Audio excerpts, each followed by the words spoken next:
Shwmae pawb, if you're in South Wales. Just basically means hi everyone, or hello everybody. So yeah, good morning, another short video. This is my clock generator, or my signal generator, which I made. 5 volt voltage regulator, bit of programming on here.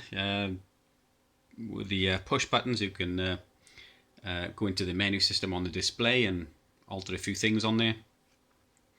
Rotary encoder, an Arduino, an OLED display, and a copy of an Adafruit SI-5351 clock generator, as you can see here.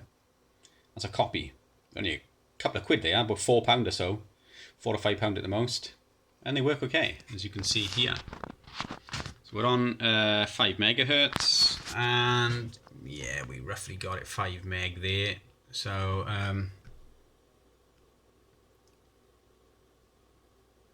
there we go, and that's the waveform. This one's working fine, although that is my spare. This is the one I had this morning rigged up, which is an original Adafruit. I think these are about 10 quid or 12 quid or something like that, and this is the one I bought first off. And it stopped working this morning. I'm pretty sure I shorted it out, doing some experiments with it, and I think I shorted it out, and I think I damaged the clock generator chip itself on here, which is the SI-5351 chip. I've got a couple of spares in there. There's 2 in there. So my job is to make a bit of room, turn all this off by here, make a bit of room, and to fire up the hot air blower and try and remove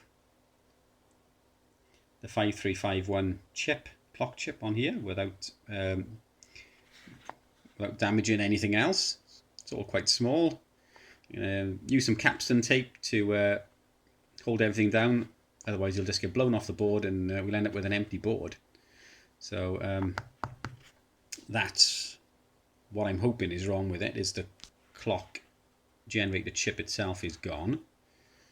It had shorted out, the display was gone. There was nothing on the display. Originally I thought the OLED was blown, but when I unsoldered the wires from the clock generator, it all came back to life.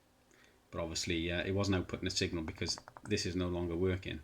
So I then connected up my spare one just to see if everything else was working, that the nano was okay and the display was all working, and it is. So there's a fault on the board on this one, because this one works okay. So we'll make a bit of room now and see if we can swap this IC over and hopefully get it back up and running.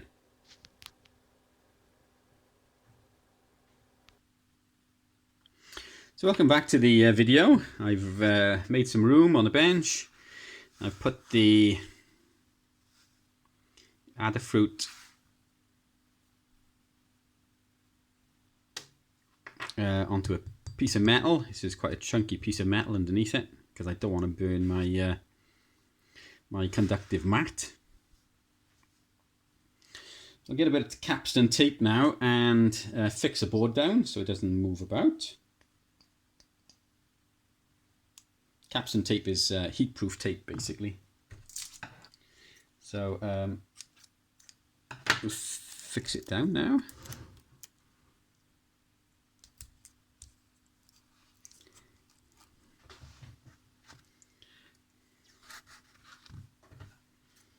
I'm going to have to put some over the components as well. I don't want them blowing about.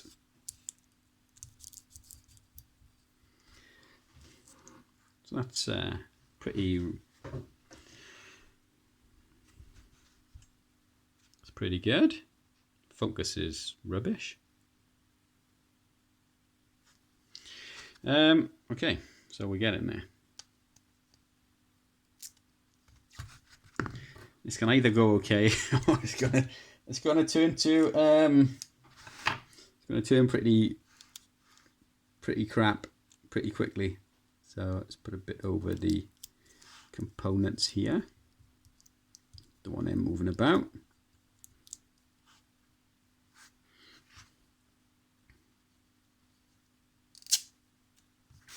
It's probably cheaper to buy another one, but because I've already got the spare ICs here, then why not change it?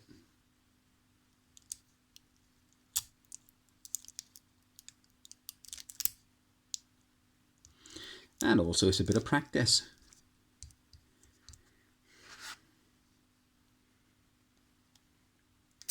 If I can, I don't like to throw things out. Okay. So we just got a capacitor to do. That's pretty well fixed down. Let's get some flux ready. Spark up the hot air blower. We can see the pin 1 is denoted by the dimple there. So pin 1 is towards the front here. Obviously the IC has got to go on the correct way round, otherwise it'll be damaged the minute we spark it up.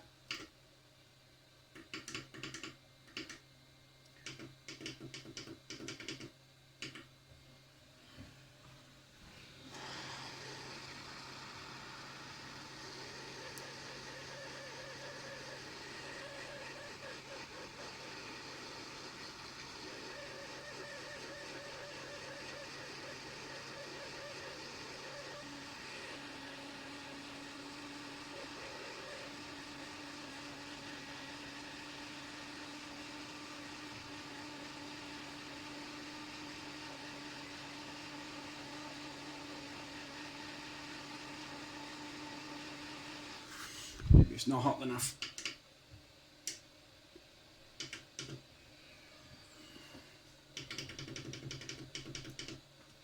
I don't want it too hot. I don't want to damage the board.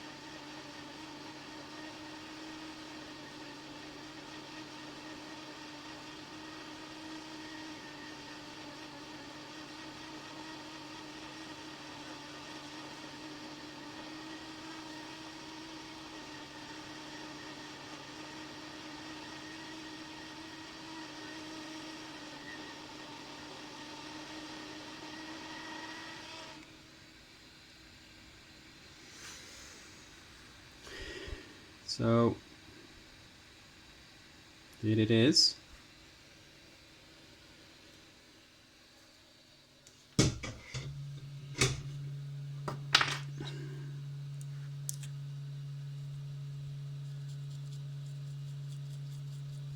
Some flux,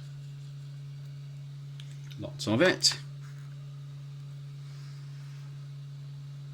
and then we'll get one of these out of here.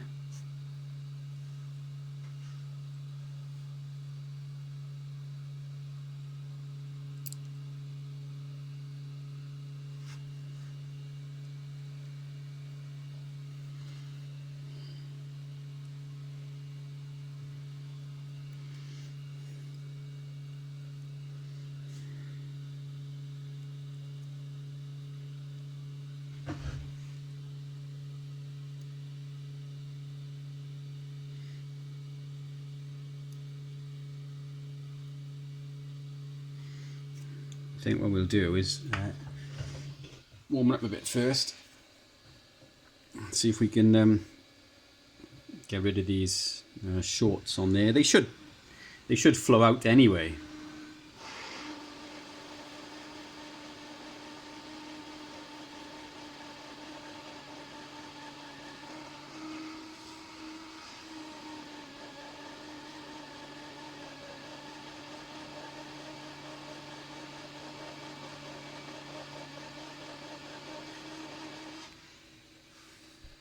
Okay. So they should flow out anyway.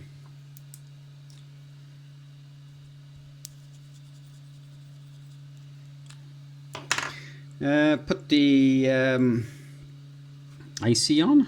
Make sure it's round the right way.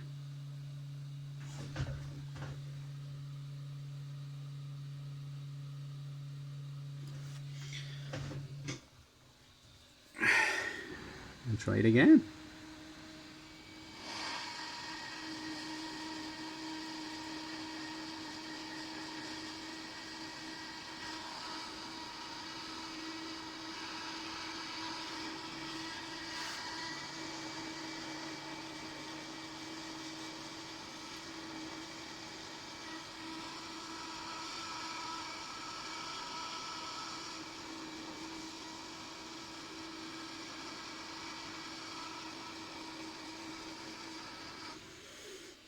Okay, that looks pretty good. We'll check it in a minute for shorts, but it looks pretty good. We'll let it cool down a bit. Swap the board over and see what we've got.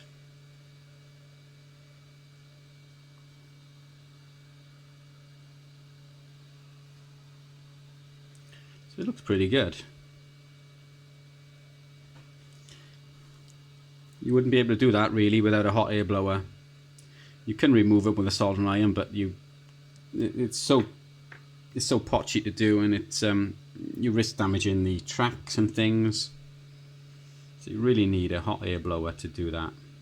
And in reality, if you're quite cautious in your approach, it's not that difficult to do. So I'll turn the camera off, and then I'll resolder this one in place of the other clock generator, and we'll spark up and see if it works. Hopefully it does. Hello. Let me zoom out. Well, we've got the Adafruit wired back in, and the spare one unsoldered. The display is on, and the rotary encoder now shows up on the display. This was blank originally. Well, this was blank when it went short, but it's still not working correctly. So it shows a frequency of 10 megahertz, and we've got about 50 megahertz.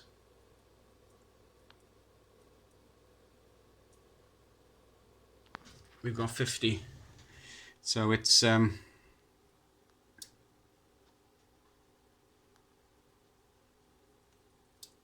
not working correctly. It's not stable either, like it was. So it's still faulty. So well, there we go. That's how it goes, I suppose. So I have to buy another one, but I won't be buying an original Adafruit. I'll be buying one of these clones now. You can get basically 2 of these for the price of one of these. So there we go. It was still a good exercise in surface mount soldering. Always good to get a bit of practice in. As you can see the size of it. My thumb is as big as the board. So there we go. So it was still good practice to get a bit of surface mount soldering in and desoldering. It's a shame it's not up and running. So thanks for watching.